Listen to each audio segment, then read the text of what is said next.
Olá, muito boa noite a todos vocês.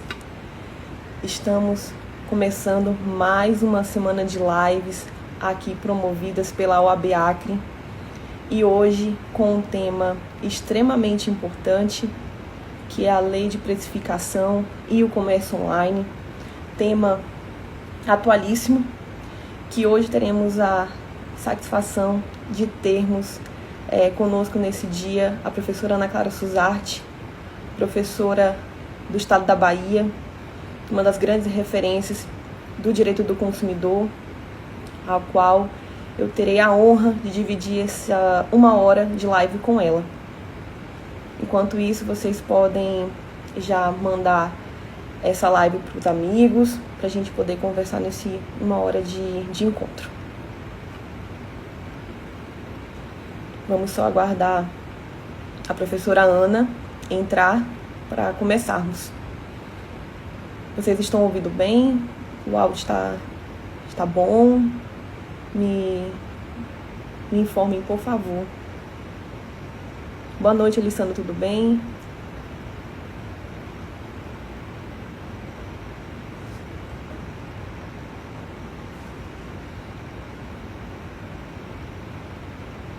Ok, PH, obrigada pelo feedback. Estamos aguardando a professora Ana Clara entrar conosco para iniciarmos o nosso debate, nossa conversa sobre a Lei de Precificação de Preços. Nossa presidente, doutora Andréa Regina, muito obrigada pela sua presença aqui.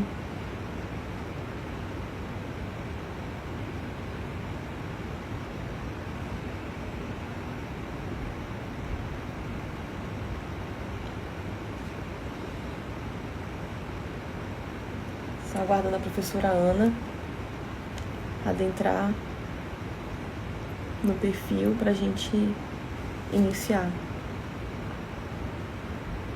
Pronto, a professora Ana já está aqui conosco online. Professora, estou aguardando o seu convite para que a gente inicie o nosso encontro. Eu já dei as boas-vindas para todos, informei o tema da nossa live. Vamos começar aqui.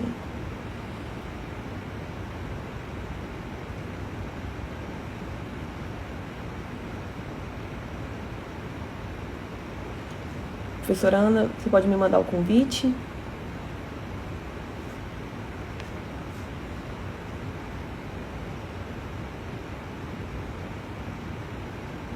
Estamos só aguardando aqui, gente, a professora Ana me mandar o convite para a gente começar.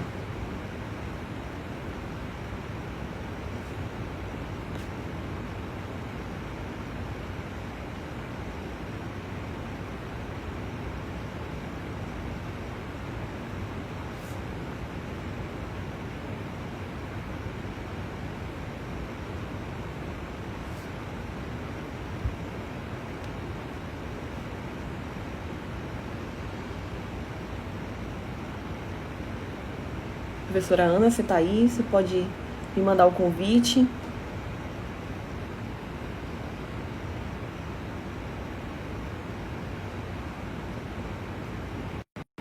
Pronto, agora vai dar certo.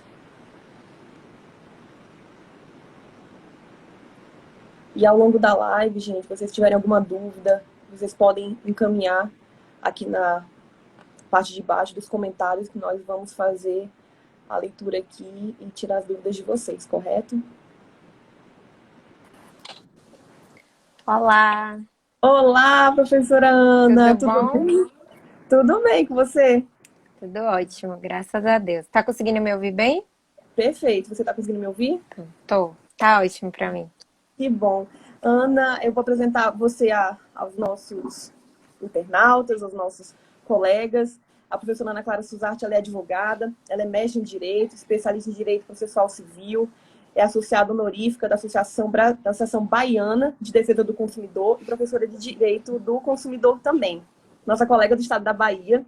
É um prazer tê-la aqui conosco nesse encontro para falar de um tema tão importante que na hora que você foi discutir, né, Ana, sobre temas para uma live, vamos pensar em algum tema que a gente não tenha visto discussão, né? E a lei de precificação, uma lei tão importante, nesse momento que a gente está vivendo de pandemia, ela se torna essencial, né, para a gente conversar. E aí eu deixo a você para dar as boas-vindas para todo mundo também e a gente iniciar o bate-papo. Pronto, eu queria agradecer muitíssimo o convite, né? A OAB do Acre já está virando aí uma parceirona, né? Já é a segunda live que a gente faz juntos e eu fico muito feliz, né, com o fato de vocês estarem me convidando, né? De certa forma, estarem prestigiando o meu trabalho. Eu agradeço muito mesmo, agradeço a todo mundo que está aqui na live também. E queria dizer para vocês que esse tema é um tema de fato muito importante. E logo quando eu recebi o convite, para ser bem sincera, esse é um tema que eu não conhecia tanto, né? Eu até falei com a doutora Larissa e com a doutora Andrea, e não é um tema que tem se falado muito. Aí eu falei para ela, poxa, vamos marcar um pouquinho mais para frente, né? Para dar tempo da gente estudar, para a gente ver realmente se isso vem sendo aplicado, como é que está na atualidade, porque realmente não tem sido debatido. Então eu queria, de fato, parabenizar a OAB do Acre, né, e a Comissão de Defesa do Consumidor por essa ideia, por essa iniciativa, que é fundamental. Perfeito. Então, para a gente começar a falar um pouco, Ana, sobre esse tema, a gente precisa falar um pouco mais do comércio online, né, na sua essência, na sua inicitude, que começou lá no Decreto 7962 de 2013, que foi quando ele iniciou-se, que foi quando a legislação veio e trouxe sobre esse tipo de comércio para a legislação. Aí você poderia comentar um pouco para a gente sobre essa Posso, claro. legislação? Então, a gente sabe que o Código de Defesa do Consumidor, né, a Lei 8.078/90, é uma lei extremamente completa, né? Se você for observar os diplomas aí ao redor do mundo, principalmente aqui no Mercosul, a nossa lei é a lei mais avançada, aí fica bem do lado, bem assim, com a Argentina, mas é uma lei extremamente avançada. Contudo, ela não disciplina especificamente, né, de forma direta, o comércio eletrônico. Claro que ela traz preceitos e que são aplicáveis ao comércio eletrônico, mas houve uma necessidade, né, de que esse decreto ele fosse editado para que as coisas ficassem ainda mais claras, porque o comércio eletrônico estava começando a ganhar corpo, né? O Brasil estava começando realmente a aderir bastante ao comércio eletrônico. E por que é importante a gente estar falando sobre isso hoje? Aqui nessa live. Eu colhi alguns dados, né, do E-Commerce Brasil, que é um site que investiga essa questão, né, do comércio online.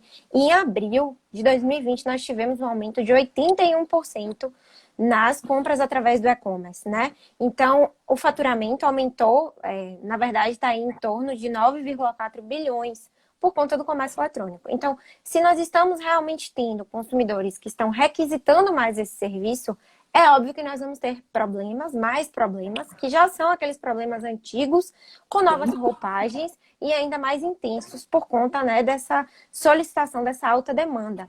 É importante ressaltar também que a gente teve uma pesquisa recentemente sobre o legado da quarentena. E o que ficou constatado é que as compras através do iFood, por exemplo, que é aquele aplicativo, né, em que nós podemos fazer solicitação de alimentos, aumentou 60%. Né? Uber Eats, se eu não me engano, quase 30% e Rappi 11%. Então, nós temos aí um aumento muito grande. E esse decreto ele veio justamente para estabelecer diretrizes, balizas para o exercício do comércio eletrônico, de forma a preservar o consumidor. E dentre os dispositivos, nós temos lá uma disciplina de forma clara de que as características dos produtos e dos serviços devem estar disciplinadas de modo muito claro. E dentre essas características, nós temos a questão do preço. Então, é muito importante chamar atenção para isso, né? Lá em 2013, nós já tínhamos essa preocupação com a exposição de forma clara, né? Com essa exposição clara do preço para que os consumidores eles não fossem ludibriados. Porque, repare, pessoalmente, doutora Larissa, é muito mais fácil de o consumidor questionar sobre um preço, sobre condições de parcelamento. Mesmo assim, ele já é ludibriado. Muitas vezes as informações não são passadas de forma clara. Imagine o consumidor diante de um aparelho eletrônico. Tá ele e o aparelho. Às vezes um consumidor que não lida bem com esses dispositivos, esses novos dispositivos. Então, existe aí uma necessidade ainda maior de as informações estarem previstas de forma muito clara. Ainda mais nesse tempo de pandemia, em que pessoas que nunca fizeram compras online estão precisando, principalmente idosos, né, etc., que às vezes não tinham tanto esse hábito, estão precisando por conta da pandemia e do isolamento social. Então, é muito importante chamar atenção para esse histórico, né? Desde 2013 a gente já tem esse decreto eu sugiro que vocês leiam, porque de fato tem dispositivos muito importantes para o nosso debate aqui. Isso mesmo, é verdade. E com relação à questão dessas informações, precisam constar no meio eletrônico, a gente pode falar mais a questão do preço, as condições de oferta, todas as informações, do jeito que a gente já prevê no Código de Defesa do Consumidor, lá no artigo 6º, das informações claras e precisas, elas também têm que existir no comércio online, né? É como você falou, né? A questão da movimentação do e-commerce, isso acabou virando meio que uma regra, né? O que antes era uma quase exceção, hoje nós temos uma regra, né? As empresas não podem estar abertas, as pessoas trabalhando no delivery e acabando utilizando as plataformas digitais para fazer a venda dos seus produtos ou serviços, né? E diante dessas formas de comércio online, Ana, nós temos as várias plataformas que são utilizadas, né? Que são as redes sociais, os aplicativos de mensagem, Exatamente. né? Que a gente também tem que estar sempre em consonância com esse tipo de situação. Isso, inclusive, doutora Larissa, sobre essa questão, né, dos aplicativos, do Instagram, do Facebook, é algo bem sensível tratar sobre esse assunto. Por quê? Nós temos lá no artigo 3º, né, do Código de Defesa do Consumidor, de forma muito clara, o conceito de fornecedor. E a gente percebe que o fornecedor, apesar de muitas pessoas não terem essa ciência, não é só a pessoa jurídica, né? Nós temos a possibilidade da pessoa física também ser considerada fornecedora com base no CDC. Mas algo que eu chamo muita atenção é o seguinte, quando nós vamos analisar essa relação, a gente precisa observar o seguinte, aquela atividade que está sendo exercida por aquele sujeito é habitual? Porque, assim, no meu ponto de vista, eu observei, né, uma inclinação do Procon de São Paulo também para essa interpretação. Se eu resolvo vender, por exemplo, o meu aparelho telefônico uma vez, através do meu Instagram, na minha opinião, isso não se configuraria, eu não me configuraria necessariamente como fornecedor, porque a gente sabe que existe a necessidade da habitualidade para a configuração, né, da relação de consumo, para a configuração e existência do fornecedor e, consequentemente, a configuração da relação de consumo. Mas é muito importante que a gente fique atento ao fato de que existem muitas pessoas que estão realizando esse comércio habitual através do Instagram e através do Facebook e outras plataformas digitais. E havendo essa habitualidade e o encaixe, né, nos demais requisitos do artigo 3º, como a comercialização, né, de bens, nós temos aí sim, no meu ponto de vista, a aplicação do Código de Defesa do Consumidor, que é muito mais protetivo para o sujeito do que o Código Civil, né? A gente tem regras mais específicas e mais protetivas. Então, havendo habitualidade, né, aquele comércio não foi algo esporádico, aquela pessoa está realmente obtendo dali um lucro, fazendo daquilo uma atividade habitual, nós temos aí sim a aplicação do CDC. É bem importante chamar atenção. A doutora Andréa até faz uma pergunta aqui relacionada a esse tema, Ana. Se o comércio informal online, por meio das redes sociais, também serão sujeitos a essas regras? Eu entendo que sim, né? Eu também entendo. Desde que tenha habitualidade. Eu também entendo. Talvez, por exemplo, a gente vai falar aqui da questão do tamanho 12 da letra, né? Que a doutora Larissa trouxe bem, né? No nosso... A gente fez um esquema antes, né? Para poder conseguir abordar tudo direitinho. A doutora Larissa fez esse esquema. Muito bem feito, por sinal. Queria elogiar, bem esquematizadinho. Obrigada. E talvez a gente não consiga, né, essa questão do tamanho 12, porque às vezes o preço é dito através de conversas no Instagram, né? Então talvez esse dispositivo em específico a gente não consiga aplicar. Mas a questão das informações, isso é fundamental, né? Inclusive nessas redes, nessas plataformas. Perfeito. E aí vamos falar também agora sobre a questão da lei de precificação, né? Sim. Que é a lei 10.962 de 2004. Isso. Com o decreto regulamentador, que é o 5903 de 2016, ou seja, exato, 2 anos depois é que houve essa regulamentação da lei de precificação de preço. E lá nessa lei de precificação, houve uma alteração no artigo 2º, inciso 3º, salvo engano, em 2017, onde foi incluso sobre a questão do comércio eletrônico, né? Como deve ser feito essa venda no comércio eletrônico de uma lei que já existia desde 2004, né? E que ela foi, na verdade, como se fosse uma atualização para os tempos atuais. A gente poderia comentar sobre esse artigo em específico, Ana. Então, na verdade, esse artigo é extremamente necessário, né? Essa inclusão aí que veio, porque o que acontece? O comércio online, ele, como eu disse, ele demanda ainda mais informações, porque o consumidor não tem a quem perguntar, né? E muitas vezes ele fica perdido. Então, como a doutora Larissa bem pontuou, e eu acabei de dizer, nós temos aí a previsão da necessidade do tamanho 12 para a letra, né? Para que seja visível para o consumidor.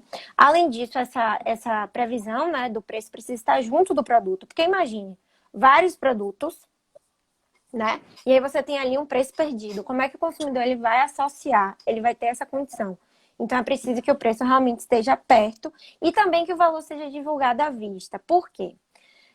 Se houver a possibilidade de parcelamento, né, a gente tem que ter lá todas as explicações com relação, né, ao valor que as parcelas vão ficar, com relação a juros e demais encargos. Isso, inclusive, favorece a proteção do consumidor com relação ao superendividamento, né? A gente vem aí lutando pela aprovação do projeto de lei número 3515 de 2015, que busca justamente proteger os consumidores superendividados, e você especificar as condições de contratação de forma completa é uma forma de prevenir o superendividamento. E ainda mais no comércio eletrônico, em que as coisas ficam tão acessíveis e basta você apertar um botão para realizar uma contratação. Isso é algo que a gente precisa chamar muita atenção, né? Porque às vezes o comércio físico exige do consumidor algo que o comércio eletrônico talvez não exija tanto, que é a reflexão.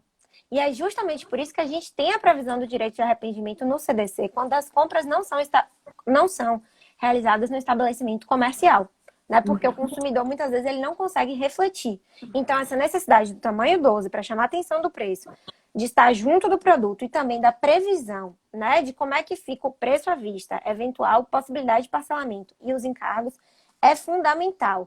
Inclusive, doutora Larissa, algo que eu acho que é muito importante a gente falar também é sobre a acessibilidade dessas informações. Sim. Aproveitando, né, que a gente está ainda falando sobre comércio eletrônico, o que acontece? O Código de Defesa do Consumidor ele sofreu uma alteração, né, no artigo 6º, que a doutora Larissa já mencionou, que traz como direito básico a questão da informação, né? E foi incluída a necessidade de que as informações sejam acessíveis aos consumidores. Informações acessíveis, o que é que isso quer dizer? Isso quer dizer que essas informações elas precisam ter a condição, né, de ser entendidas e compreendidas pelos consumidores, inclusive pessoas com deficiência. Só que o que é que a gente vê na prática? Não existe acessibilidade. Uma pesquisa de um site muito interessante, eu recomendo que vocês acessem, chamado Movimento Web para Todos, fez uma pesquisa com 14 milhões de sites brasileiros e concluiu que 99% dos sites apresentam algum obstáculo para a pessoa com deficiência. Nossa. Né? Isso, é chocante, eu quis chamar a atenção aqui nessa live, porque esse não é um tema muito falado.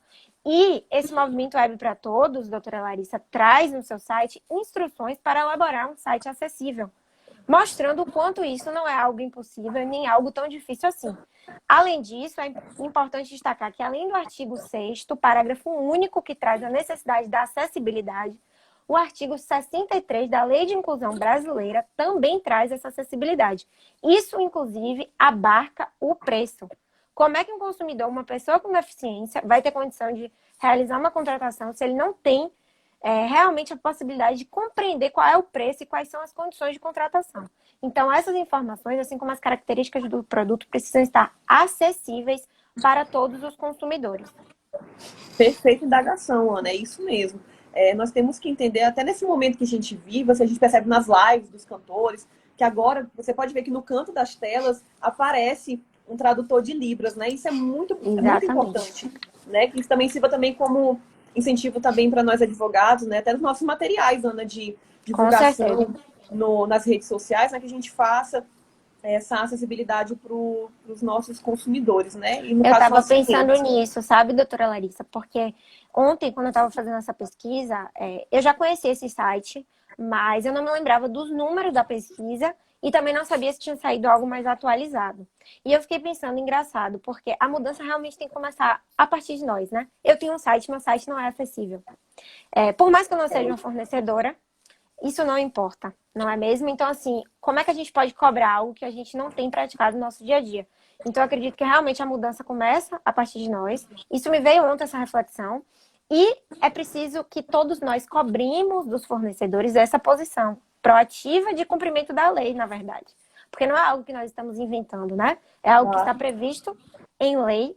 E muitas vezes os fornecedores não cumprem e nós achamos que é uma obrigação apenas das pessoas com deficiência, ou dos familiares, dos entes queridos cobrar. Não, é uma obrigação de todos nós, inclusive advogados, né? E, consequentemente, temos essa obrigação aí com as pessoas com deficiência.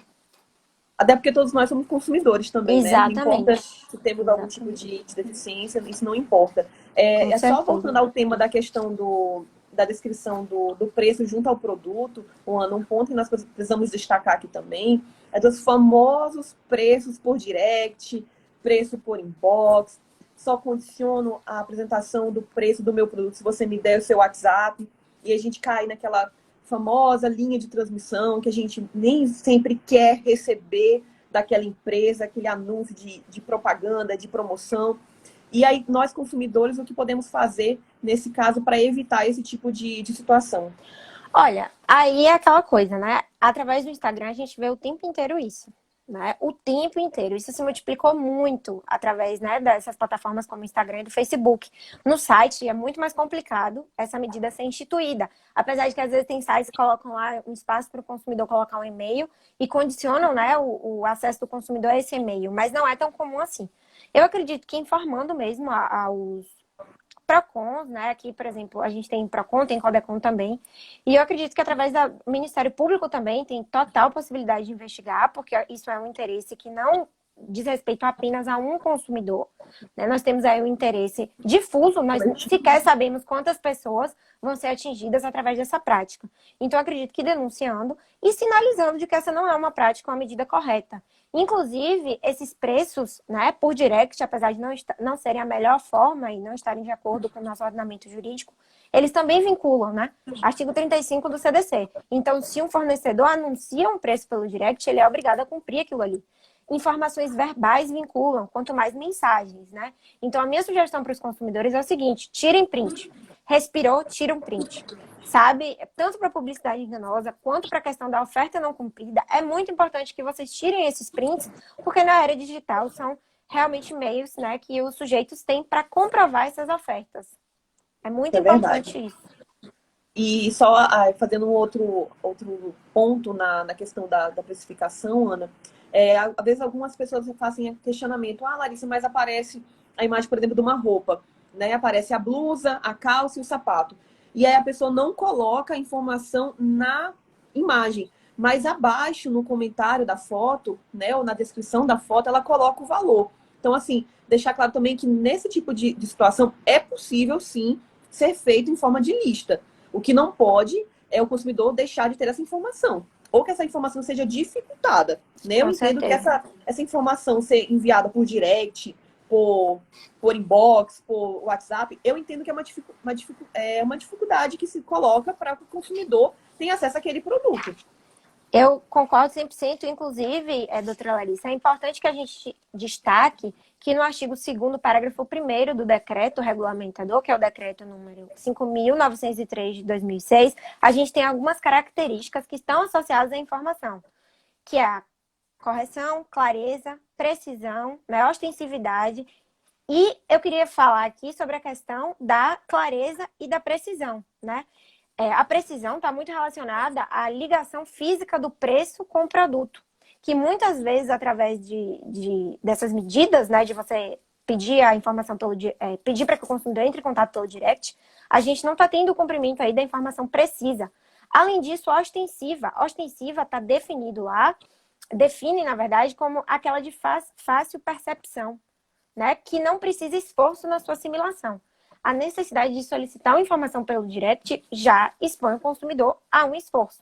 Então, nós temos, através dessa conduta por parte de muitos Instagrams, né, e Facebooks aí, pessoas que estão através dessas redes, uma violação a esse artigo 2º, parágrafo 1º. É importante destacar isso, porque muitas pessoas não conhecem essas características da informação. E essa descrição que eu estou fazendo aqui está prevista na própria lei, tá? Não foi nenhuma interpretação doutrinária. Então, essa medida, com certeza, viola a clareza, porque a informação não é entendida de imediato com facilidade, a precisão e também a ostensividade. Então é importante chamar atenção disso. Fundamentos legais aí para questionar essas condutas. Perfeito. Também, nesse ponto, também podemos destacar a questão da própria divergência de produtos iguais, né? Às vezes pode acontecer de ter um mesmo produto que é divulgado hoje com preço e no mesmo dia, numa situação parecida, se coloca um preço diverso, maior ou menor. Então, deixando claro para o consumidor que mesmo no comércio online, quando o fornecedor apresenta um produto com dois preços diversos, prevalece o de menor valor, mesmo no É. comércio eletrônico. A gente ouve muito falar sobre essa obrigação e muitas vezes a gente não sabe, né, que existe um fundamento legal. Algumas pessoas acham até que é uma interpretação, algo do tipo, mas não, como a doutora Larissa falou, é uma obrigação que está prevista em lei, né, uma obrigação legal, que está no artigo 5º da Lei 10.962 de 2004. Né? Inclusive, isso acontece muito em mercado também, né? Não apenas no comércio online, mas a gente vê muito em mercado. Né? A gente pega um produto lá, tá destacado um preço, na hora de passar tá um preço muito maior. Eu chamo a atenção de vocês para a necessidade de prestar muita atenção em mercados, porque às vezes com a quantidade de produtos que a gente passa, a gente não percebe a divergência nos preços e de R$ 1 em R$ 1, de R$ 2 em R$ 2, a gente chega no valor realmente absurdamente maior. Então fiquem atentos, porque isso inclusive tem sido prática de alguns estabelecimentos comerciais, tá? Isso mesmo. E deixando claro também até um gancho, a questão da... Acontece uma situação dessa com você, de você comprar um produto, ele está um preço na gôndola, você chega no caixa e é outro, 10 centavos, 15 centavos, 20 centavos. Ai, consumidor, eu não tenho troco para te dar. Eu posso te dar de bala? Consumidor, você não é obrigado a aceitar. Né? A empresa, se ela não tiver troco para te fornecer naquele valor específico, ela vai ter que te dar no valor a mais. O que você não pode é o consumidor ficar no prejuízo. Né? Até porque o erro que foi causado pelo próprio fornecedor, e não pelo consumidor. Exatamente. Perfeito. E também informando para vocês, na própria lei de precificação, também existem sanções. As sanções que são previstas no CDC, elas também são aplicáveis na lei de precificação. As mesmas, apreensão, multa, suspensão temporária de atividade, revogação de concessão, todas aquelas do artigo 56, estão todas também sendo aplicáveis na lei de precificação. Inclusive, doutora Larissa, eu estava conversando, né, e estimulada aqui pelo conteúdo da live, eu acabei fazendo um artigo que, assim que terminar a live, né, já está disponível lá no site. E nesse artigo eu coloquei duas decisões, eu até compartilhei com a doutora Larissa, uma do Tribunal de Justiça de Minas Gerais e outra do Tribunal de Justiça de São Paulo, né, de fato, confirmando a aplicação das multas, por conta do descumprimento da lei de precificação. Então, é uma sanção administrativa, né, que está lá no artigo 56, inciso 1, como a doutora Larissa falou, e é comumente aplicada. E eu acho, inclusive, eu defendo muito a questão das sanções administrativas, porque eu acredito que elas têm um potencial de certa forma, coagir o fornecedor muito maior do que as infrações penais que estão no CDC e raramente são aplicadas. Né? Então, eu acho que essas sanções administrativas, realmente, quando bem aplicadas e quando há uma fiscalização efetiva, tem o poder mesmo de coagir o fornecedor a agir da forma correta. É isso mesmo. Temos uma pergunta aqui, Ana, no caso das lojas virtuais de Instagram, né, que fazem, geralmente, nesse período de promoções, né, e se acontecer de algum consumidor comprar um produto nessas promoções do Instagram, e esse produto vir com um vício oculto, né, e eles informam assim, nós não trocamos peça na promoção, mas o produto ele chegou na sua casa e está com algum vício que você não conseguiu identificar na hora da compra. Né, por ser uma compra online, você não estava em contato com o produto. Como é que o consumidor pode proceder nesse caso? Olha, é muito importante destacar o seguinte, doutora Larissa. No Brasil, a gente realmente não tem a obrigação de o fornecedor trocar produtos simplesmente porque o consumidor não gostou. Porém, nos casos de defeito, que são aqueles que atentam contra a integridade física e psíquica do consumidor, como, por exemplo, um celular que superaquece, né, ou de repente um aparelho eletrônico que explode, ou até mesmo um produto alimentício estragado que pode causar problemas ao consumidor, tanto no caso de defeito quanto no caso de vício, que é esse problema, né, essa situação que, de certa forma, aquele produto ou serviço não serve ao fim que ele, de certa forma, estava proposto. Então, se eu compro, por exemplo, sei lá, uma televisão, né, a televisão não liga. Ou se eu compro uma roupa e essa roupa está rasgada. Ou se eu compro um carro e depois de um tempo esse carro para de funcionar, para de ligar. Nessas hipóteses de defeito e vício, o fornecedor ele não só deve, como ele é obrigado por lei a efetuar a troca se for, né, por exemplo, no caso do vício, da vontade do consumidor. Porque, dependendo, né, do produto, nós temos lá no CDC a possibilidade do fornecedor ter os 30 dias para reparar esse vício, se não for um produto essencial ou que vá perder a sua natureza, né, a sua qualidade, suas características com o decorrer desses 30 dias. Um exemplo, o celular, que é visto como um produto essencial. Se for um produto essencial, esse produto que vai perder as características, nós temos que ter a adoção daquelas medidas que é a possibilidade de substituição do produto, abatimento proporcional do preço ou devolução do valor. Lembrando que o consumidor é que escolhe qual dessas opções ele deseja ter, tá? Imediatamente se o produto for essencial. Se o produto não for essencial ou não perder essas características, o consumidor ele deve aguardar os 30 dias, né? E se o fornecedor não conseguir resolver o problema em 30 dias, ele tem essas 3 opções. Novamente, abatimento proporcional, substituição ou até mesmo a devolução, né, do valor com perdas e danos. Sem excluir as perdas e danos, né, eventualmente sofridos. Aí a pergunta sobre o vício oculto, né? O vício oculto é aquele vício que ele não se manifesta imediatamente. É diferente do vício aparente. Então, às vezes eu compro uma roupa e tenho ali um furinho. Eu percebo isso rapidamente. Mas o vício oculto é muito presente, especialmente em aparelhos eletrônicos, né? Começa a se manifestar depois de um tempo. E isso é muito comum. Qual é a diferença no caso do vício oculto? A diferença é que o prazo decadencial, tá? Se o bem, ele no caso for durável, será de 90 dias. Se for não durável, será de 30 dias. Esse prazo decadencial só vai começar a ser contabilizado quando esse vício oculto começar a se manifestar, quando esse vício oculto se realmente for percebido pelo consumidor, tá? Diferentemente do vício aparente, que começa, né, o prazo desde o momento, né, da compra, da contratação, porque a gente já vai estar percebendo a manifestação desse vício. Então, para responder a pergunta, né, da doutora Andréia, o que acontece é que ela teria, né, se for um bem essencial, ela pode imediatamente adotar uma das 3 medidas, ou a substituição do produto, ou o abatimento proporcional do preço, ou a devolução integral do valor. E isso não exclui a possibilidade, né, de reparação por danos morais ou eventualmente danos materiais sofridos. Por exemplo, imagine que um aparelho superaquece, né? E aí você acaba gerando, né? Não sei, você acaba tendo consequências, né, elétricas em outros aparelhos, não sei.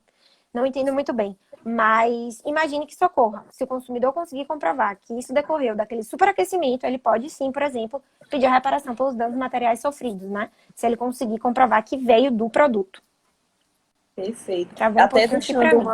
a informação com Voltou. relação à questão do acidente de consumo, Ana, em 2014, salvo engano, eu fui para uma apresentação do SIAC, que eu nem sei se ainda hoje ele está ativo, que é o Sistema Integrado de Acidentes de Consumo, que foi um sistema criado pelo DPDC para fazer essa inclusão dos acidentes de consumo. A gente tem estatística, né? Porque, vamos supor, você sofre um acidente de consumo, sei lá, um botijão de gás dentro da tua casa explode, né? Deus me livre. E acontece um acidente com você, quando você vai para dentro do hospital, ele não é catalogado como acidente de consumo.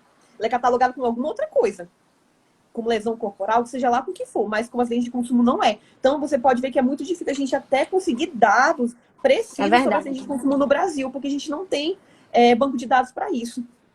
E acontece muito, né? Inclusive, os advogados eles precisam estar atentos, aqui chama a atenção de todos que estão aqui na live, porque o regramento para o acidente de consumo é diferente do regramento para os vícios de qualidade, de quantidade de informação. Então, no acidente de consumo, a gente tem um prazo prescricional, né, de 5 anos. Já no caso dos vícios, a gente tem prazo decadencial de 30 ou 90 dias. Então, nós temos aí também a questão da responsabilidade, né? No caso do acidente de consumo relacionado a produtos, a responsabilidade do comerciante é subsidiária. No caso do vício, a responsabilidade é solidária, vai todo mundo no bolo. Então, assim, o advogado ele precisa estar atento, e as advogadas também, porque na hora de elaborar uma petição, né, de tentar responsabilizar, precisa saber se está falando de um acidente de consumo ou de uma questão de vício. Isso é muito importante para o advogado que atua na área consumerista. Então, aproveito aqui para chamar a atenção nesse espaço que a gente está tendo. Isso faz toda a diferença na hora de você conversar com o seu cliente. Com certeza. Toda a diferença. Ana, e um tema extremamente importante também, nós vamos tratar aqui na live, é sobre a lei de diferenciação de preço de acordo com a forma de pagamento, né? Isso. Que isso, na época, eu trabalhei no Procon, Ana, acho que eu te contei, eu trabalhei 6 anos no Procon. E quando essa lei ela foi instituída, na verdade foi pela MP primeiro, né? Ficou uns 6 meses e depois ela virou lei. Foi uma confusão para todo mundo entender. Eu não consigo entender por que está aumentando o preço, porque eu estou pagando no cartão, é a mesma coisa, cai do mesmo jeito, né? Mas aí houve essa regulamentação, né, lá em 2017, que é a 13.455, que a gente vai comentar sobre ela agora, né? Isso. Então, está autorizada, né, a diferenciação de preço, a depender, né, da forma de pagamento e do instrumento, Só que é muito importante destacar o seguinte, o direito à informação, ele continua sendo fundamental nessa hipótese. Então, por exemplo, se o fornecedor ele vai fazer essa diferenciação, né, da forma ou do instrumento de pagamento, ele precisa explicar isso, né, prestar essa informação de forma clara, né, de forma legível, todas aquelas outras, né, características que a gente trouxe aqui, Sim. é muito importante. Então, assim, inclusive isso é uma previsão legal. Eu vou tentar até localizar aqui para vocês exatamente o artigo que fala sobre isso, dessa necessidade de trazer De essas informação. informações para o consumidor. Está aqui, achei, eu acho. Está no artigo 5º-A, tá? Da lei, se eu não me engano é isso, artigo 5º-A da lei 10.962 de 2004. Então, existe a necessidade de informar em local e de forma visível ao consumidor esses descontos, tá? Não é com aquela letrinha pequenininha, né? Não, é preciso de forma muito clara. E também não é só no momento do pagamento do consumidor, né? Isso É acontece isso. muito. Você chega Foi na o que hora de pagar e é aconteceu. surpreendido. Foi o que aconteceu com a doutora André. Ela teve um dia, ela até comentou aqui nos comentários que ela foi comprar uma cesta de uma empresa, negociou tudo com a empresa, quando foi na hora de pagar, eles falaram, eu tenho uma taxa que eu cobro do cartão de crédito. Né? Então, Isso precisa ser informado previamente, né? Inclusive, existem estudos que comprovam que quando o consumidor... o meu tema, né, do TCC na época da faculdade foi sobre neuromarketing e a hipervulnerabilidade do consumidor, que são técnicas que, de certa forma, manipulam os nossos sentidos para estimular o consumidor a comprar mais. E uma dessas técnicas é permitir que o consumidor ele pegue, né? Ele tenha um contato físico com o produto. É porque ele desenvolve a sensação de posse. Isso é cientificamente comprovado. Então, se você espera o consumidor chegar lá no momento de pagamento, em que ele já está com aquele produto em mãos, né? Já está com aquela sensação, olha, isso aqui é meu, para poder informar. Isso, além de estar contra, né, a previsão legal, isso, de certa forma, é uma tentativa mesmo de estimular o consumidor a se apegar àquele bem. E a gente sabe que isso não é moralmente nem eticamente correto, né? É importante chamar atenção. Existem estudos que comprovam isso. perfeito. Até aproveitando essa informação, a gente tem até uma questão do direito de arrependimento, doutora Ana, que é daquela PL que foi feita pelo senador Anastasia, que eu não vou saber agora te dizer a numeração dela, mas Foi que a ela trata 1179 de 2020. Perfeito. Então, Foi isso mesmo. nessa PL que está sendo discutida, tem vários assuntos do direito que estão em discussão nela. Mas um que a gente tem que chamar a atenção é da previsão de suspensão do artigo 49 do CDC. Né? Essa PL ela prevê a suspensão por esse prazo até outubro da aplicabilidade do CDC. O que a gente tem que tomar muito cuidado, professora Ana, eu refletindo um pouco sobre esse tema, eu tinha uma posição muito fechada sobre o artigo 49. Confesso, não. O 49 tem que ser mantido e acabou a conversa, né? Como dizem as pessoas, né? Mas a gente conversando um pouco com algumas outras pessoas e ouvindo o outro lado, talvez eu consiga entender um pouco da onde veio a ideia do senador para fazer essa proposta de suspensão do artigo 49. E eu queria saber de ti qual é a tua opinião sobre essa pedida de suspensão do 49. Você acha que ele é viável, ele não é viável, dá para a gente aplicá-lo nesse momento ou não? Então, alguns pontos importantes, né, que a gente precisa destacar. Eu tenho até um artigo no site comentando essa modificação, entre aspas, que está aí, né, no projeto de lei, que já está aí perto, né, de ser sancionado. O que acontece? Essa suspensão é do direito de arrependimento. É importante destacar que o direito de arrependimento é imotivado. É simplesmente aquele em que o consumidor não precisa justificar por que ele está desistindo daquela compra, tá? E é importante destacar que antes, né, a previsão que se tinha era a suspensão do direito de arrependimento em geral. E agora a gente tem uma restrição, né, para os produtos perecíveis, produtos de consumo imediato e medicamentos. Já existia antes, né, um movimento na doutrina, uma parte da doutrina que entendia que o direito de arrependimento não se aplicava a essas hipóteses. Por quê? O direito de arrependimento, ele pressupõe a possibilidade de o fornecedor reutilizar aquele produto. Tanto é que o consumidor ele não pode, por exemplo, avariar o produto e depois querer devolver para o fornecedor.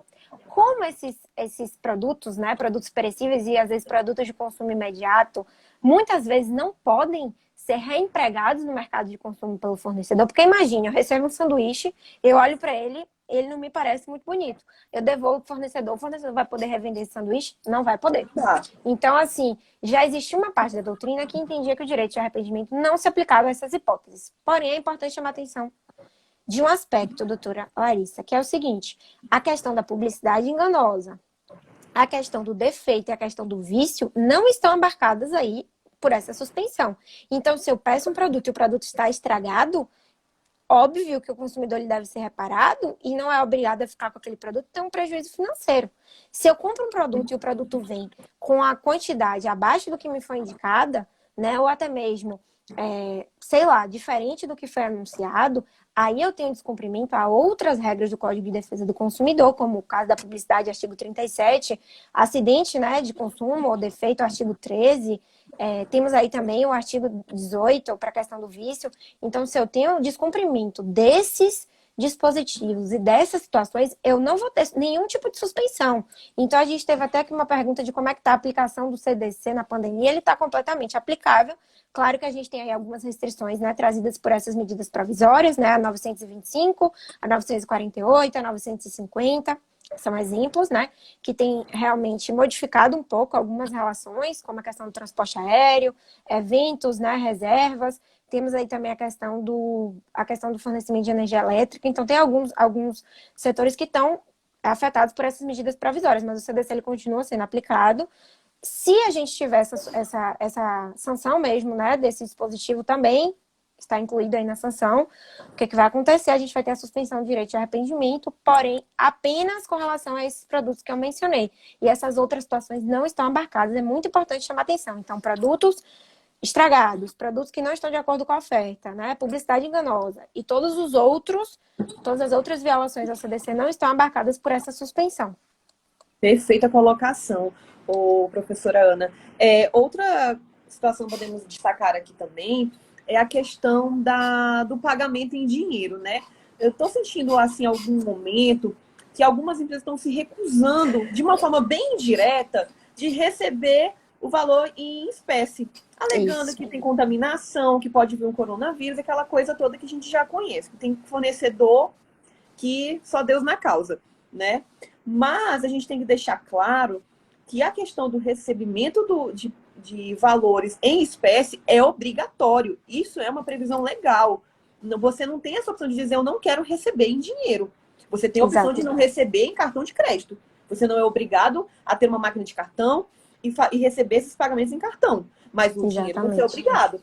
Talvez, eu acho que poderíamos deixar até uma própria orientação e até uma dica para os próprios fornecedores que estão assistindo essa live, porque eu sei que tem fornecedor assistindo, que era de fazer uma campanha mesmo de desconto. De incentivo, talvez, né? E também incentivo, mas obrigar a gente não pode. Né?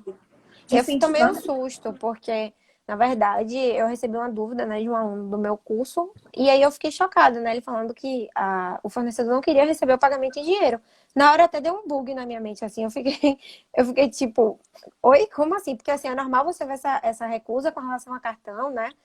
Isso foi antes da pandemia, viu? Isso foi antes da pandemia, não foi nem agora nesse período. Foi antes, e eu fiquei bem chocada. A Raíssa está perguntando aqui, doutora Larissa, se o perfil de Instagram de loja física, que apenas tem a vitrine virtual, é obrigado a colocar o preço. Por que é obrigado a colocar o preço, né? Porque é uma forma é uma forma de oferta, querendo ou não. É uma forma de veiculação de informações. Se você está anunciando o seu produto, você precisa trazer todas as características previstas lá no artigo 6º, inciso 3 do CDC, e também aqui na questão da lei da precificação, incluindo o preço. Então, assim, eu sugiro, né, que se for até uma pergunta pessoal, se possível, você incorpore sim essa informação dos preços, porque isso pode ser questionado, né? Essa ausência dos preços pode ser questionada, assim como a ausência de outras características. Imagina só você anunciar outra coisa, assim, que eu acho absurda, você anunciar uma roupa e não dizer o tamanho. Entre em contato pelo direct. Gente, isso dificulta, né? A gente vê que está totalmente contra as características que a informação deve ter, né? Características legais. Perfeito. E vamos caminhando agora para o nosso final de live, Ana, para falar do tema de responsabilização dos fornecedores. A Sim. gente já tinha começado a falar lá no começo da live, agora vamos falar Uhum. um pouco melhor sobre esse tema. É sobre a questão da venda de produtos e serviços nas plataformas de entrega. As famosas iFood, Uber Eats, Rappi. Aham. Como é que fica a responsabilização do fornecedor no caso de uma venda feita por esse aplicativo? Vou te dar um exemplo muito claro. Né? Eu compro um produto, compro um sanduíche, e por algum motivo o sanduíche não vem da forma que eu comprei. Ele vem bagunçado, ele vem misturado, ou ele não Sim. vem da forma que eu comprei. Como responsabilizar esse fornecedor? E se eu também posso responsabilizar a plataforma de venda desse produto? Sim, né? Na verdade, com essas alterações aí nas relações, né, que nós estamos vivenciando, a gente tem vivido situações, muitas vezes, do triângulo, né? De uma relação de triângulo. A gente tem o consumidor, tem a plataforma e tem o fornecedor. Então, sabe? Uma relação de triângulo.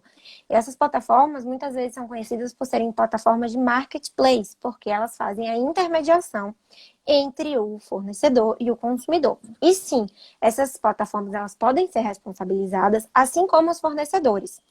Inclusive, doutora Larissa, eu queria chamar a atenção para um fato. Nesse caso, fica ainda mais fácil a nossa interpretação, porque aí a gente vai ter aplicação de CDC tanto para a plataforma quanto para o fornecedor. Mas, fugindo um pouco, porém eu acredito que seja bem importante falar sobre isso aqui, imagine numa plataforma como o Airbnb, né? Ou como outras plataformas de locação, né? É muito importante a gente chamar atenção para que, nessa hipótese, a gente vai ter a aplicação do CDC, pelo menos do meu ponto de vista, com relação à plataforma, tá? A plataforma, a gente tem a aplicação do CDC, porém, com relação ao, enfim, a pessoa que está anunciando, a gente vai ter a aplicação específica, né, da lei de locações, que a gente sabe que é uma lei específica que trata do assunto. Então, essa já é uma relação mais complexa, né, que a gente vai ter a aplicação de duas legislações diferentes. Já nessa hipótese, né, de anúncio de comidas, etc., iFood, Uber Eats, eu acredito, na minha opinião, que aí a gente aplica o CDC tanto para o fornecedor quanto para a plataforma, e aí, a depender da situação, a gente vai ter, em geral, uma responsabilidade solidária, né? Artigo 7º, parágrafo único, artigo 25º, parágrafo 1º, né? E artigo 18 também, se eu não me engano, traz no caso de vício, né? Isso, Essa questão perfeito. de... E essa questão, professora Ana, é que nós temos que deixar claro que o direito do consumidor ele conversa com outras legislações, né? Exatamente. Então, o advogado que ele é consumerista, ele não pode só estar focado no direito do consumidor. Ele De tem que estar jeito nenhum. sabendo um pouco no direito empresarial, no direito civil, no direito Com penal, certeza. e sempre ter essa visão macro da situação, porque às vezes não é só aqui que está a resolução do problema. A gente tem outras formas de conseguir fazer o atendimento para o nosso cliente. E, inclusive, nós temos, né, a teoria do diálogo das fontes, que foi alcunhada por um alemão, professor Eric Jamie, trazida ao Brasil pela professora Cláudia Lima Marques, e que, de certa forma, é ratificada, né, pode ser ratificada pelo artigo 7º, que traz a necessidade, né, de você aplicar outras legislações que sejam favoráveis ou mais favoráveis ao consumidor. Então, se eu tenho uma hipótese em que eu estou lidando com uma criança consumidora, porque sim, crianças podem ser consumidoras, eu tenho que olhar o ECA, eu tenho que conhecer o ECA, eu tenho que aplicar o ECA, aplicar o CDC. Se eu tenho um idoso, Estatuto do Idoso e CDC. Plano de Saúde, Lei 9656 de 98, CDC. Né? Se eu tenho aí uma pessoa com deficiência, Lei de Inclusão Brasileira, CDC. Né? E tantas outras. Se eu tenho um comércio eletrônico, CDC e o decreto que regulamenta a questão do comércio eletrônico. Se eu tenho uma questão de precificação, CDC, Lei de Precificação, decreto. Né? Então, você vê que existe realmente um diálogo mesmo de fontes. É isso mesmo. E diante das situações onde a gente conversou aqui durante toda a live, o consumidor teve algum problema com algum fornecedor que não entregou o produto da forma que ele deveria, como é que esse consumidor ele pode se resguardar, mesmo nesse momento de pandemia, né? Que ele pode fazer para reclamar e aonde ele reclamar também, porque às vezes tem muito consumidor que não sabe aonde reclamar, né? Acha que reclamar é ir lá no Facebook e falar tudo que quer. E não é assim que se resolve, né? Pronto. É só para responder um comentário aqui da Daniela, eu concordo que a gente precisa de muito bom senso e muita razoabilidade, mas assim, acredite que já tem muita gente defendendo os fornecedores, muita gente mesmo. Nessas medidas provisórias que têm saído, são extremamente favoráveis aos fornecedores, justamente para protegê-los economicamente, e muitas vezes desfavoráveis aos consumidores. Então, por exemplo, uma pessoa que perdeu um ente querido, né? E muitas vezes tinha uma viagem marcada, ou até está passando por dificuldade financeira. A pessoa às vezes tem que esperar 12 meses para receber esse dinheiro de volta. Dependendo da situação concreta, isso pode ser muito cruel e muito complicado, né? Você vê aí a PL, o PL, melhor dizendo, do superendividamento, que até hoje está travado lá, desde 2015. Já outros projetos de lei de auxílio aos fornecedores passam rapidamente. Então, assim, o consumidor ele é vulnerável politicamente, isso é muito evidente no nosso cenário aqui brasileiro. Então, eu realmente concordo com o Daniel, a gente precisa fazer uma aplicação com bom senso, razoabilidade sempre, o consumidor nem sempre tem razão e precisa enxergar o fornecedor como um parceiro da relação, mas é importante a gente destacar que o fornecedor também precisa ter essa visão e que o consumidor é reconhecidamente vulnerável no nosso ordenamento jurídico. Muito importante chamar atenção disso.